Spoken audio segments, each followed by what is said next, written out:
maybe we could just go around the table and ask everybody that which one's been your individual favorite. You can also include the examples that you've taken so far. So perhaps you can start with Hassan. I would say all good, but yeah, the most interesting one again is the fatigue, and yeah, the fatigue.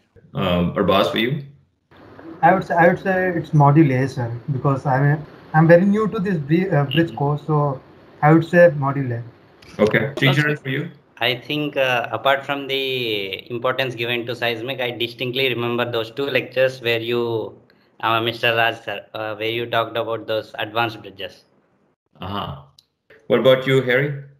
Module C in the project one, where you're beginning to put everything together and some of the rule of thumbs. I think for me personally, the rule of thumbs have been really powerful, pieces of information for me, because now in my first year, I was given a bridge, 3 multi-span continuous concrete, and the layout was already done. Everything was already laid out for me. So I just took it, ran it in Conspan, and took it just to final design.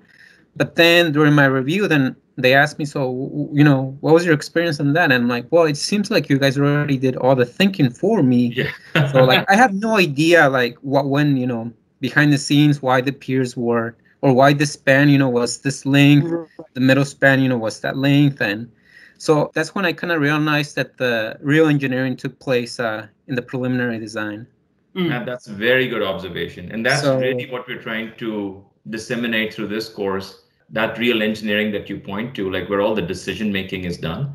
And hopefully these two projects is where we try to bring that thinking together with so many constraints that we impose on the site, and how you come up with different options, right? How you make those decisions. So I'm glad that you picked up on that. Yeah, it's very few engineers sort of at the beginning of their careers, the first 5 to 7 to even 10 years, that even become tuned into this sort of thinking. And that's been our point that we're trying to get across to younger engineers. So I'm really happy, Ari, that you've already picked up on that, because most people will go for a long time and not think about these things, right? They're always given that starting point, and that's where they pick it up. But then if you want to progress, you really have to do the thinking to get you to that point. Yeah. So from that perspective, that's made it really worth it for me, because now like I can even go back and for a steel structure. I have not done a steel design yet. I finally started doing some steel design this year or the last couple months. But even with the rule of thumbs that you guys already provided, I can now, like, even if they give me a final layout, like I can kind of go back, do these preliminary sizes make sense? Yeah.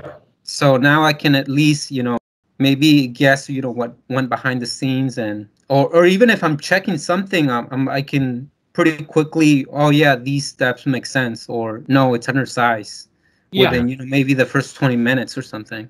Yeah. So that's very good. Pretty useful. That's really good feedback. Let's catch the same feedback from Luis. Actually, to me, it's hard to say, because actually I am kind of passionate about bridges. So you bring this new word to me with the whole course. Okay.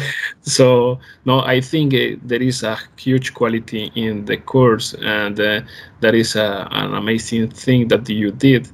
And I think it is a pretty much complete course, and takes at least 5 years working in bridges that you can yourself call you as a bridge engineer. So it's like you're taking a shortcut with the course. Yeah. That's really encouraging. Thank you very much, Luis. That's encouraging. Yeah.